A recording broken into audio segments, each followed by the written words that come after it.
Welcome back, ladies and gentlemen, to the World Championship Series Challenger Day 2. We just finished up our first best of 5. It was quite an explosive one, Lycan. It was extremely exciting. I'm glad it went the way it did. We went to all 5 games. Yeah, we saw Kane defeat Huck 3-2, proving that he is, at least today, the better Canadian and perhaps the better caster player, as it were. And we have a couple more series, of course, to bring you guys. We have 3 more best of 5s. 2 Terran versus Zergs remain, and then a Terran versus a Protoss. So all you Terrans, you will get your fix tonight as we feature Kane. Excuse me, Kane, who just defeated Huck, but then Polt against JonSnow, Violet against QXC, and Xenocider versus Hitman. As you guys can see, not a lot of these players really contending for WCS points. Polt has pretty much locked himself in, barring some sort of weird, unspeakable madness happening at the end of the year. He would need to lose basically every single game, and a bunch of people that are very close would have to start winning GSLs, and that would be quite crazy. Yeah, he's in 8th position. I believe the closest North American is Bunny, who's in 16th position for WCS. Yeah. So at this point, it's basically guts and glory for everyone left. And our next series is this is one of those ones where it's like, you know, I really don't know how exactly to approach this, because JonSnow has been an up-and-coming NA player for quite some time. I've seen him quite a bit. I've had the pleasure of getting wrecked by him on ladder, but Polt is Polt. Polt has won championship titles in North America, in Europe, and Korea. This is a bit of a one-sided match. It's going to be really tough for JonSnow. Yeah, JonSnow, kind of a comeback kid. Season 3, 2013 was the last time he was in WCS, and so it's going to be interesting to see what he can do. Maybe this is the time. Maybe he's figured something out, and he's on the top of his game. And then you have Polt, who's never not been in WCS, and who has several titles as champion of WCS America, who has a WCS title this year.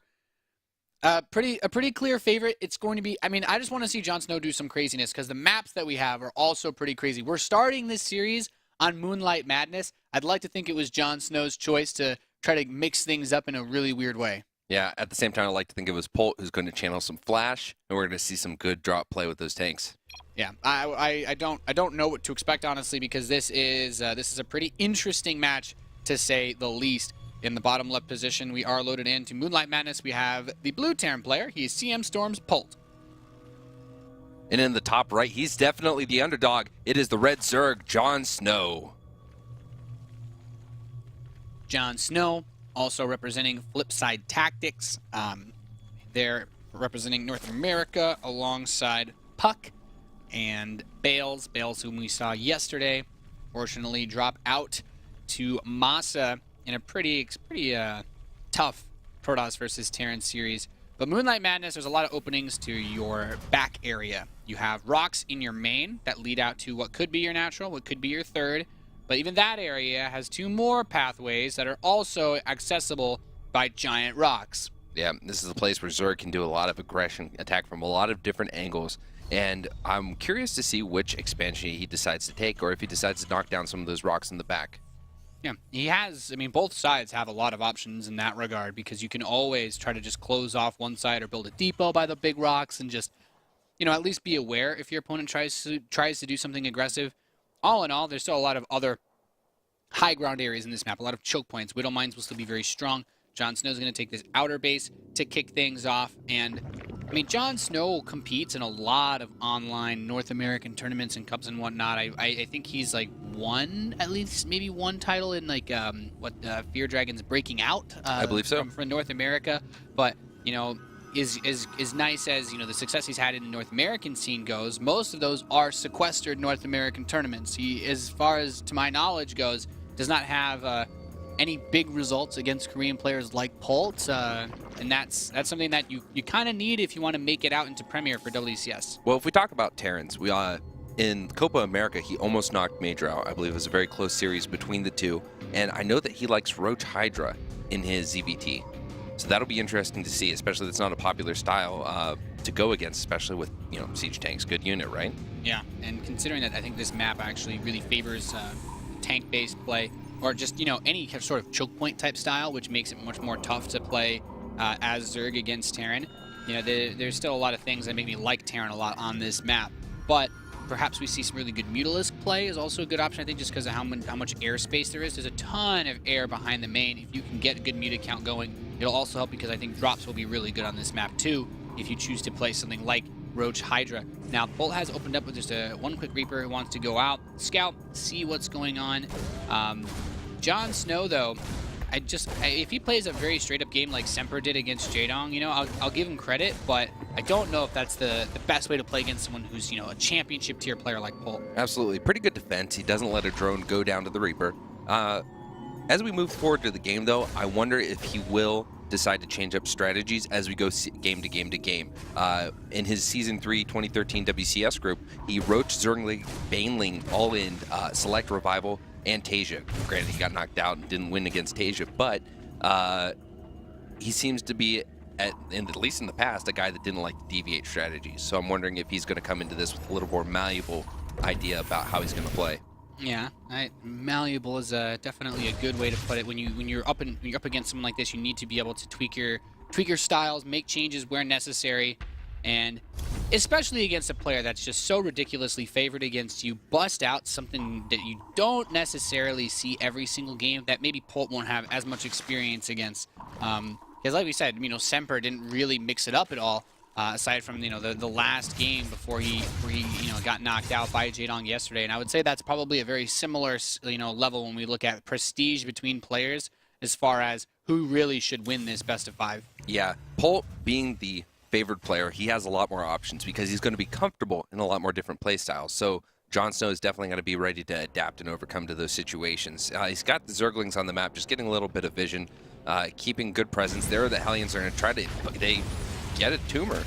Oh, he forces the cancel on the tumor spreading, and actually one of the Hellions gets picked off. That's a pretty nice start here for JonSnow. Polt is known for mostly bio-based styles. He's not really a mecher to any degree, but even opening up with this quick Banshee that he canceled it. Okay, so he had a Banshee on the way. I was going to say... He saw the lair, and I think he thought, okay, if this is going to be fast Muta, I don't want to have that Banshee out. Yeah, that's actually quite smart of Polt, because I was going to say, I'm like, that Banshee shows a lot of respect to his enemy, and he's actually going to go straight into an armory now, too.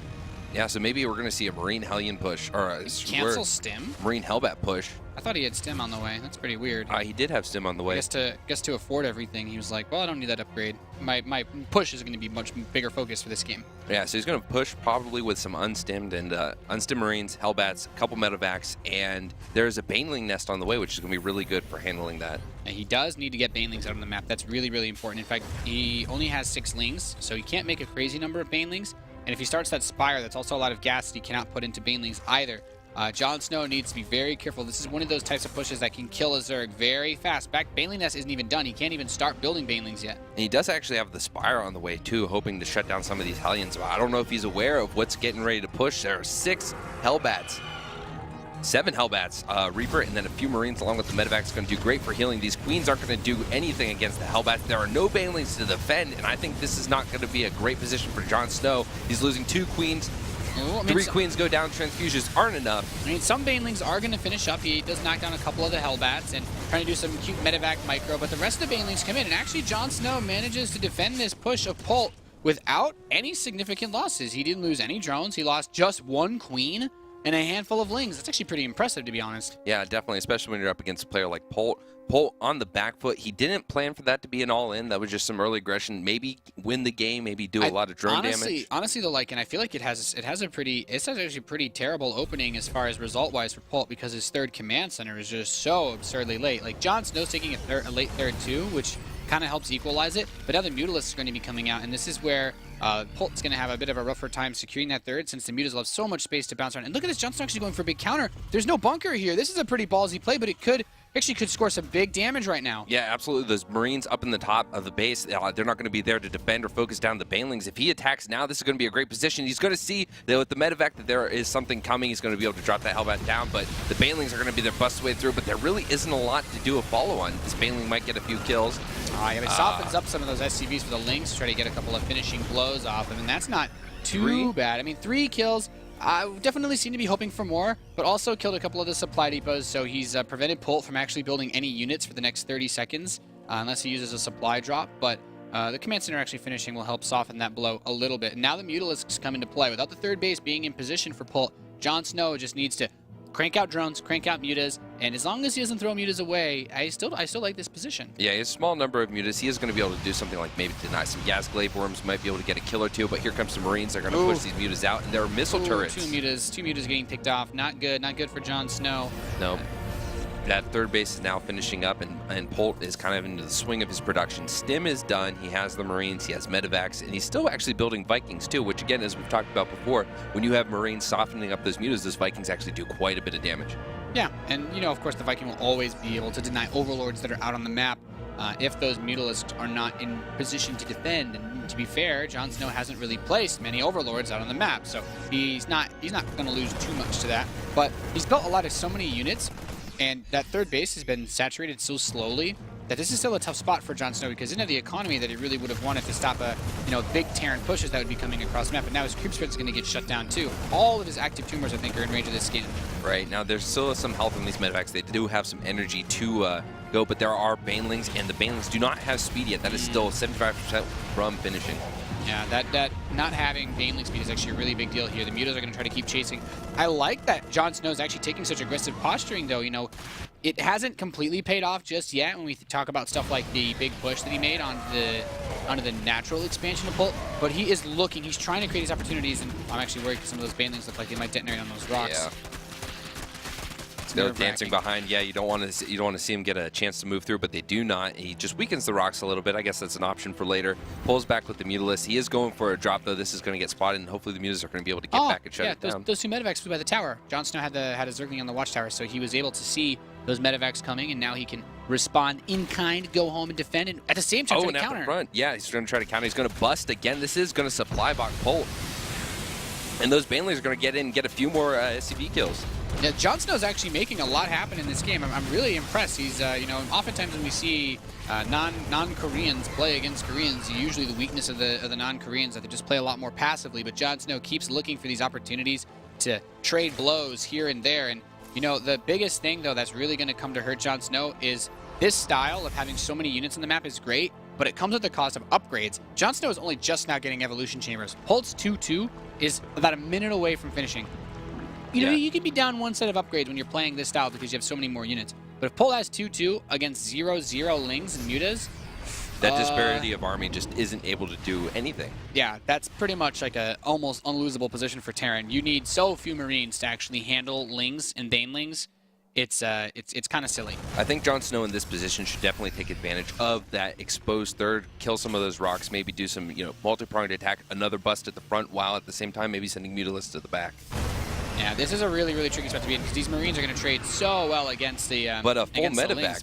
Yeah, this could actually be a really big moment. He needs to get his forces underneath those medevacs. Okay, gets one full one. That's not bad. Actually, the Zerglings managed to get through. The depot was not lowered. Some Widow Mines are going to burrow. This is really, really big. Okay, actually gets through the Widow Mines. There's still a lot of Banelings left. JonSnow needs to make this army composition work right here, right now. Yeah, those Banelings, good splits from Polt. There's still a lot of Zerglings, a lot of Mutalisks, and they're just going to try to barrel forward. Mutalisks trying to take hits, but it's not enough. That Polt bio upgrade is coming into effect. The +2/+2. Really showing how much it's worth. Yeah, this right here was everything that JonSnow needed, and I don't think it was enough. That Thor is going to be out, and now we have 2-2 bio. Right there was where JonSnow basically needed to win this game because he's only now starting his 1-1. Polt can start 3-3 upgrades whenever he has the money, and with 8 Marines coming out at a time and that third base secured, JonSnow only has 3 bases himself, and he's behind on supply with inferior upgrades. Yeah, so despite seeing a lot of good engagements from JonSnow, he just hasn't taken the right engagements. He hasn't made the right moves to compensate for the way that this game has been going. I do like that he went for this style, though. We saw Kane use this exact same style, even on a super Terran-favored map like Merry-Go-Round, in order to win when he did defeat Polt and when he qualified for WCS at the beginning of the year.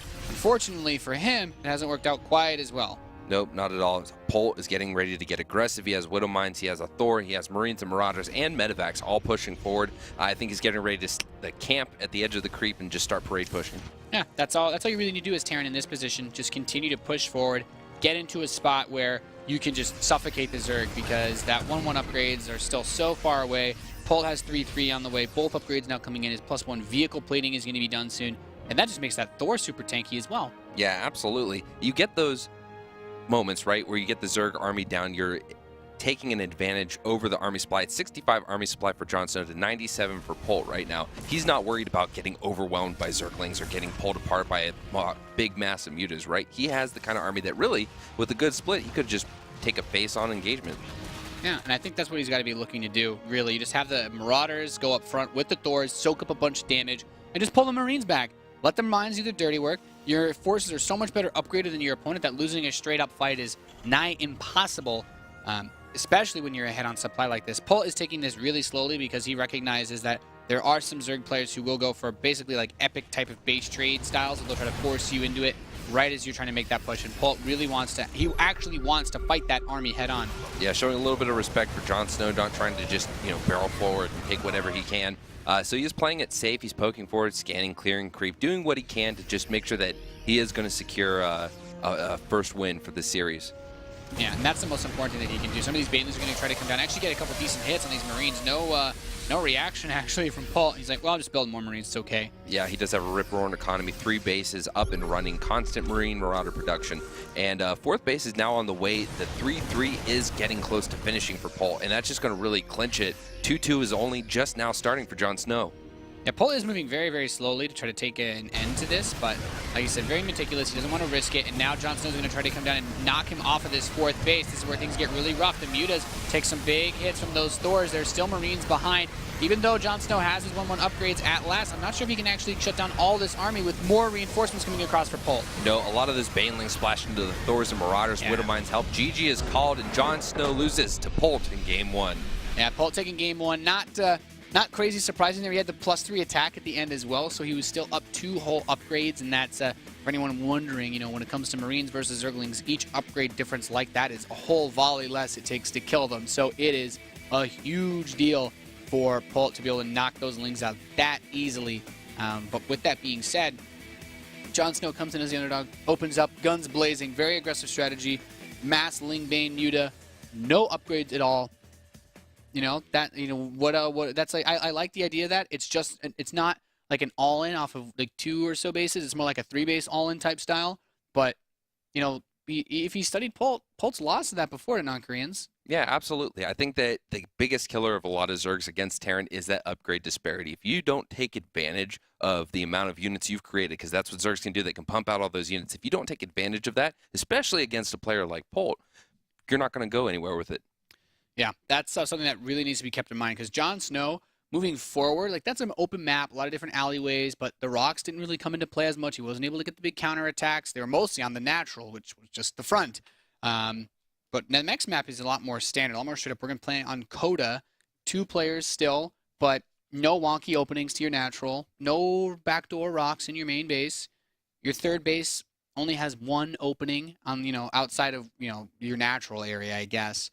But there's no weird stuff. This is a much more straight up map, and I think that's going to make things a lot easier for Polt, since there won't be as much trickery available for JonSnow to use. Yeah, on the last map, I would have really liked to have seen JonSnow take advantage of the rocks, take advantage of the positioning. He had the bus, right? If he had been a little more on top of his multitasking, sending those mutas, maybe a little Ling run by on the other side with the broken rocks, I think that really could have helped equalize and take advantage of that army advantage. Yeah, I think that's the best thing that you can do, because some of those Baneling hits were quite good, but he wasn't able to capitalize on getting through the wall. He wasn't able to, and I would consider our Zerg player here an expert on things that have to do with big walls. He is Team Flipside's JonSnow. That was a dank Game of Thrones reference. And then on the top left, playing for CM Storm, it is the Terran, Polt. And all Terrans are experts at walls, so yeah, it's one thing that we're good at. Protoss players, like they're kind of good with walls, but they always have to they actually need to have someone on the watch, whereas we actually, our walls just kind of watch themselves. Well, if JonSnow knows about walls, then JonSnow does know something. Yeah. Well, in that case, he still wasn't able to capitalize on it, unfortunately. So, it's a rough spot to be in, right? Because as good as JonSnow is, as much as the people who have been following his play know. As far as his skill, he's still not someone that has big cash money results. He's still not someone that is favored in this matchup to any degree. This would be a monumental victory for him if he was able to take down Polt, who, was only eliminated by another Korean last season, basically, and it's so tough when you're coming into these tournaments and you just find yourself endlessly getting wrecked. How do you look at someone like, oh, Hydra beats Polt? It's like, well, yeah, let's just play like Hydra. Just do that, because you can just tell someone to do that, right? I think that's what happens to everyone. You watch StarCraft, you watch a big tournament, and you're like, I'm gonna go home and play like that player. And yeah, and I heard you lost a ladder game the other day. Why don't you play like Maru? I don't understand. Well, Maru lost today. Well, I mean, still, I think even Maru losing would still win your ladder games. Yeah, probably. So do you think Polt is one to go for a lot of Reaper aggression? You know, up past 1 Reaper, 2 Reaper. I wouldn't mind it, honestly. Most of my discussions with other Terran players, mostly European pros, they all agree that you either want to open with like 1 or 3. Some players will open with 2 and then get a 3rd one later on, like Bunny. The meta for TvZ has just been really stable, honestly. Like Terran versus Zerg has not really had any changes at all. The only one you could argue is that the Swarm Host change mixed things up a bit. But, you know, the way that Terran works, with the way that we build walls and depot walls and planetaries on forts, you're never really worried about what map you're playing on versus Zerg. So I think it should just be pretty straight up. I guess as far as Reaper count goes, Polt just doesn't want to make a big commitment. He doesn't want to make a big investment because he's worried that, you know, he won't get anything done with it. Yeah, so he has the 1 Reaper. He went right into a reactor after that. He's going to soften up some of these drones, maybe get a kill. JonSnow last game, though, didn't allow that to happen. And it seems... Oh, man, that was close. That was 1 hit away. He does build the reactor, the extractor, and the Lings are going to chase away this. On the other side of the base, though, we do see the factory coming down, so he is going to go into Hellions, just like last game. Yeah, very standard follow for Terran. I mean, any Terran that opens up without Hellions is, in my opinion, pretty crazy. I guess Maru kind of fits that bill, since he would usually just open up with 2 barracks on your side of the map, but... Every game. Almost, just about. But so far...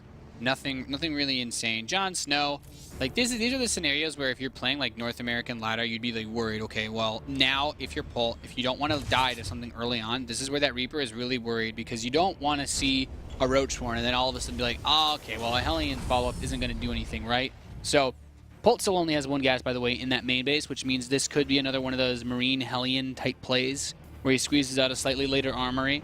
And that wouldn't surprise me at all. It's still a very strong way to play, especially if JonSnow doesn't open up with the Baneling Nest in time.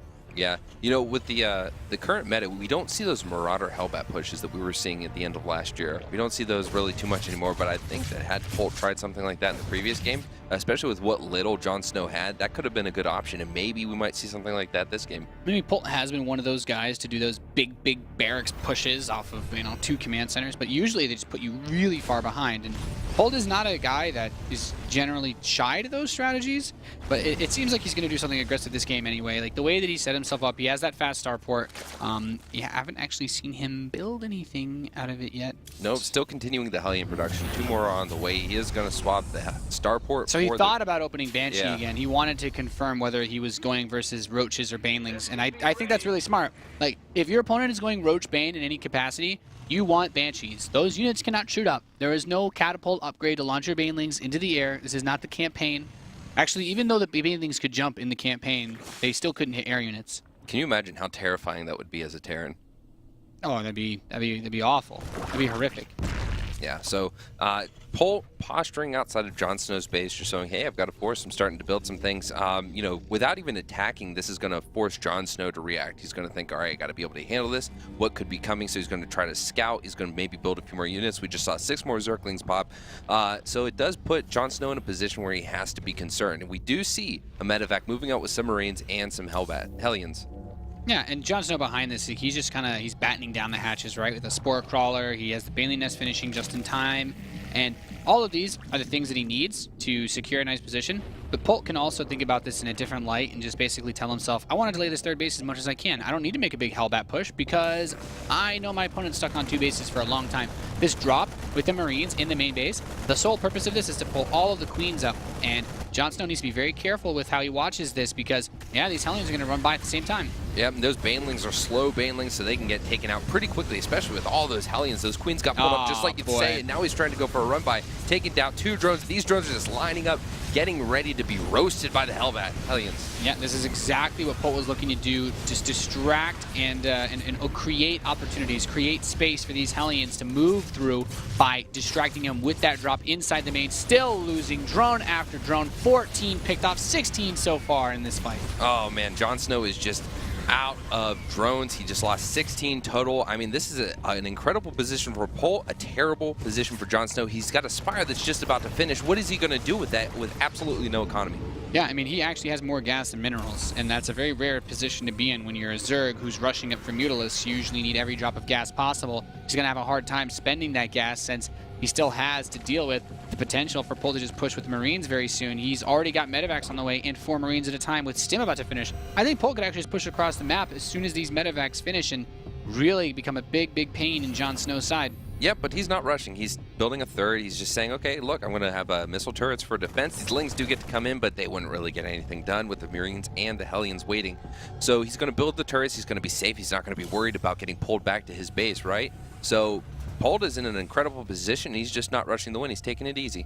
Yeah, I think that Polt can, if he wants to, just secure the third base, then get ready and push out, with combat shields.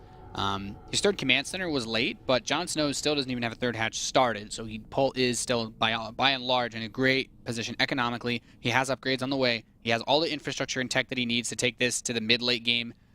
Just needs to plant that third command center down and just start marching across the map.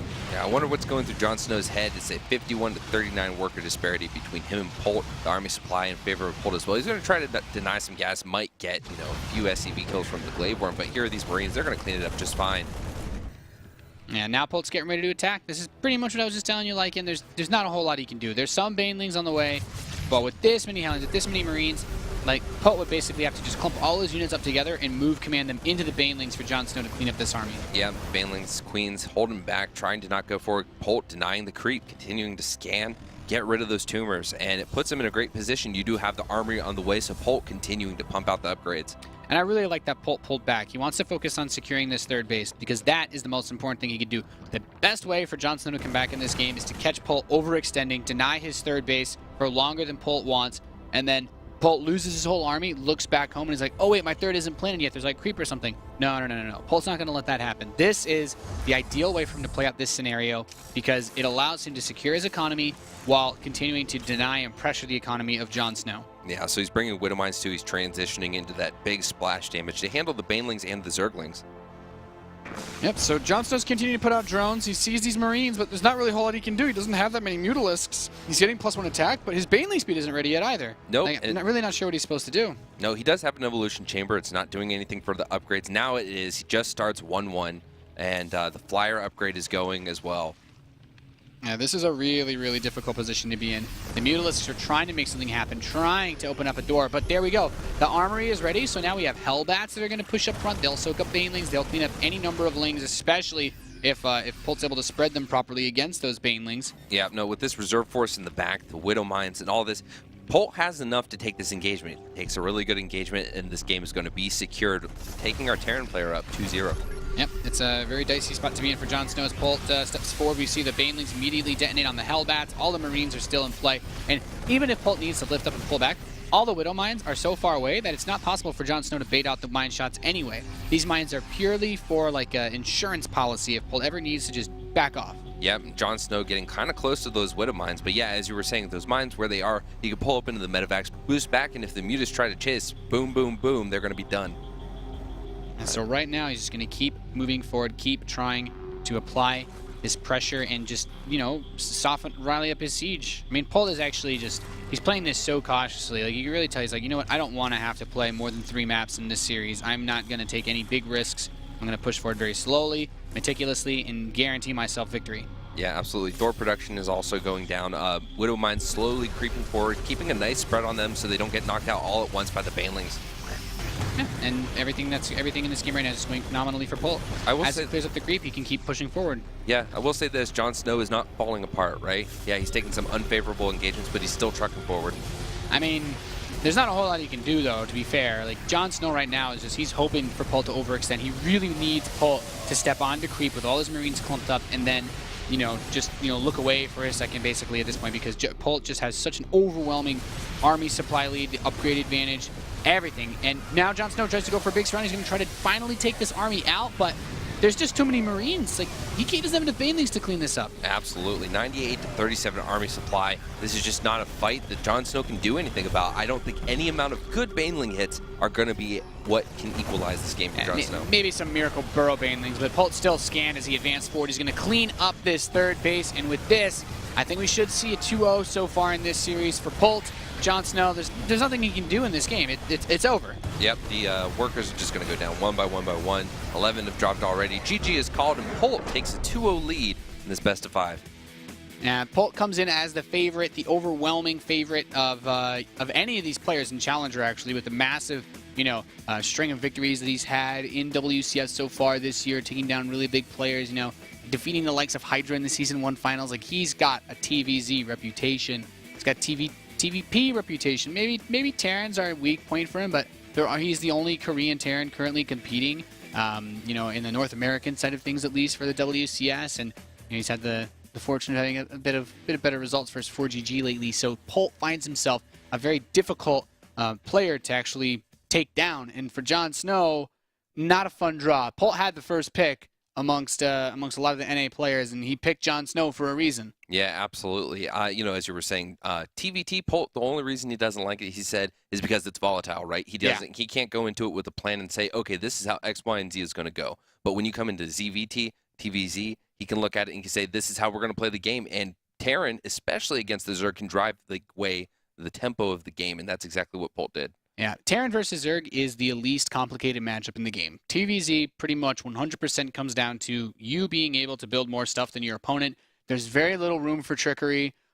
Terran has a lot of options to deal with anything Zerg can throw at them. Zerg has a lot of options to deal with anything Terran can throw at them. This basically forces the player that's better mechanically to win, and Polt is not known for having poor mechanics in StarCraft 2. So the next map, though, maybe JonSnow busts something out weird. It's going to be on Dash and Terminal. I think this is the first Dash and Terminal game we're going to see this week. This is actually probably the only game we could end up seeing.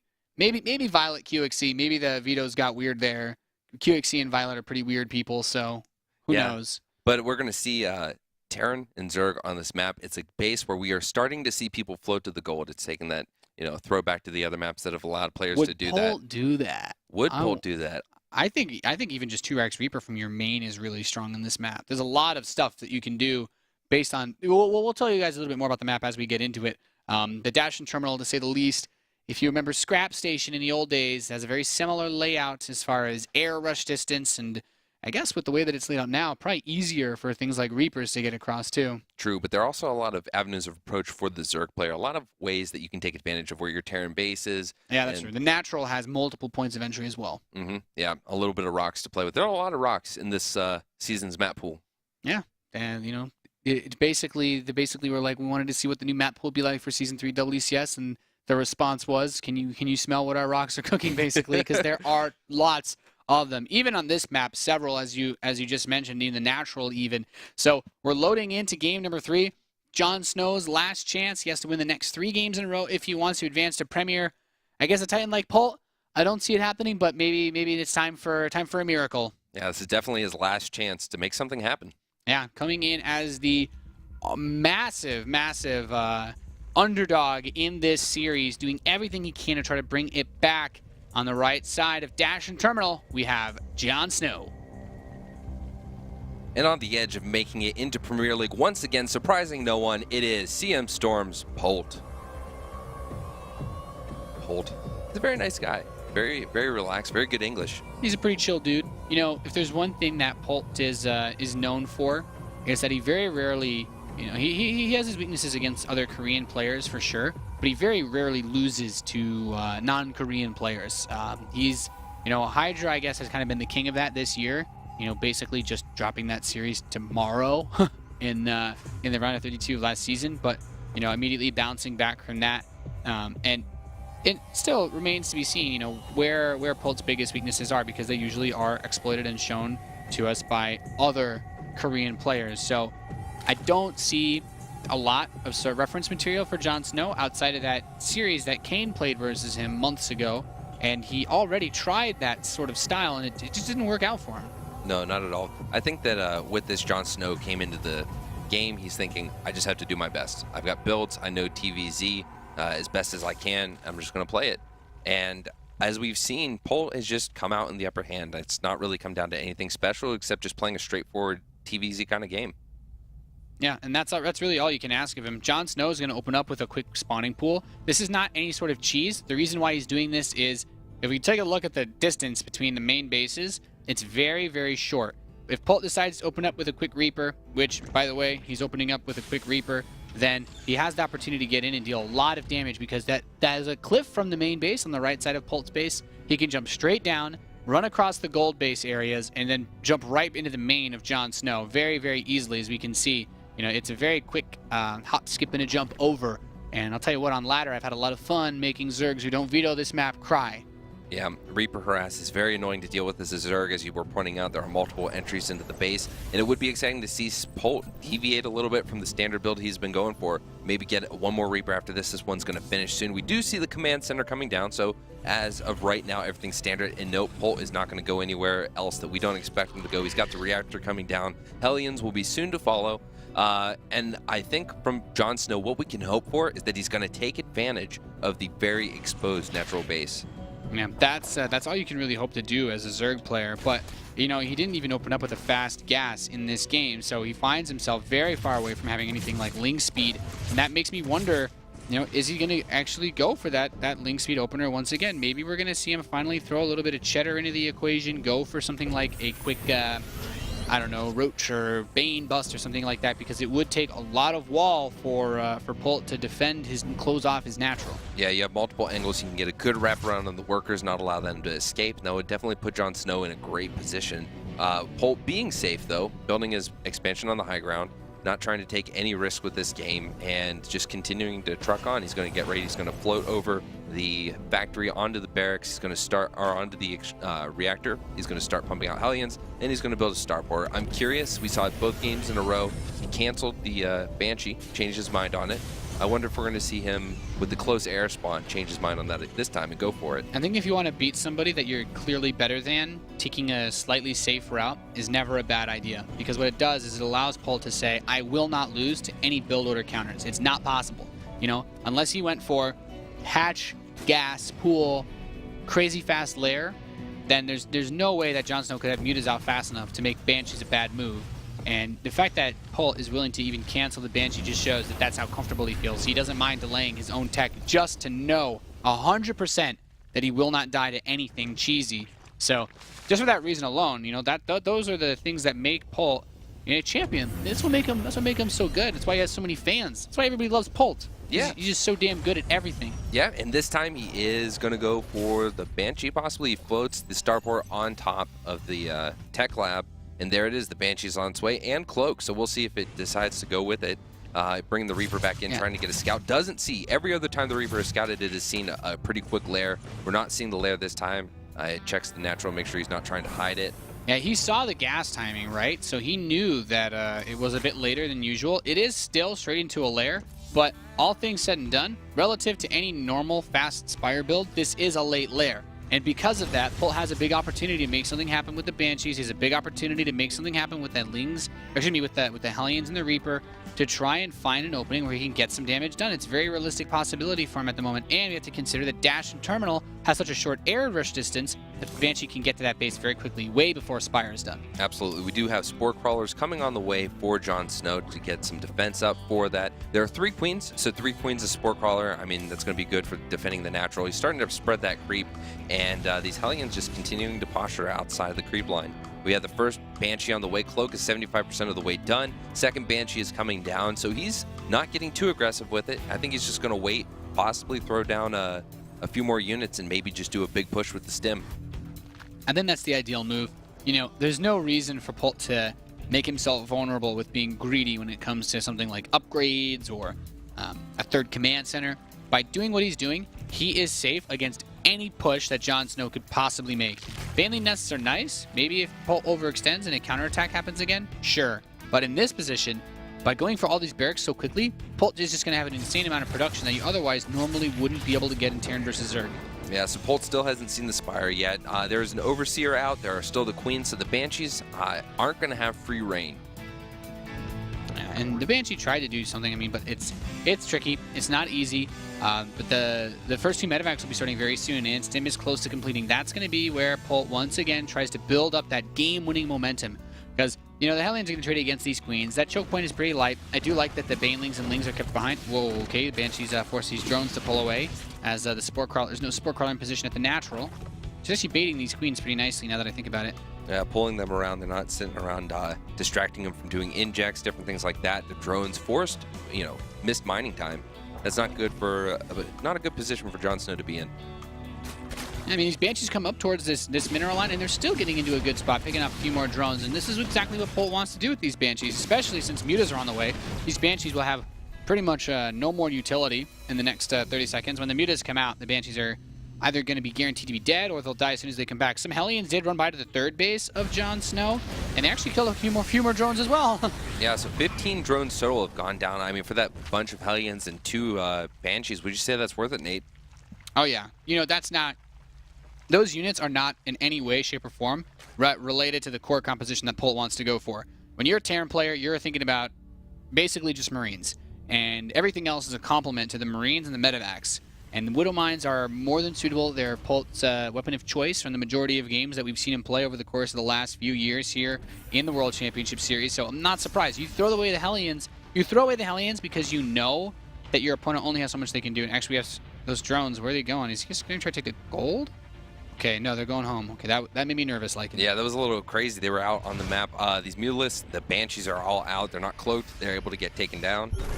Yeah, Polt's going to start to push in now. He's got a couple Widow Mines, got a lot of Marines. I mean, if he focuses down what few Banelings there are, he should find himself in a pretty good spot to continue to deal critical damage to JonSnow. And the mutas are actually pulled out of position by the Banshees too, and I think the Banshees have actually survived because of that reason alone. It's going to clean up all the links, step back, load up into days, and whoop! Almost. Widow Mine's dealing a lot of damage. Yeah, so JonSnow does see it. He's able to bait them out and then get rid of them. Took out a few of the Marines, but they were able to pull up, and I think that was, once again, 6 drones went down for JonSnow. Polt's in a great position. He's got his third base coming up. Is that actually a planetary fortress? No, that's an orbital command.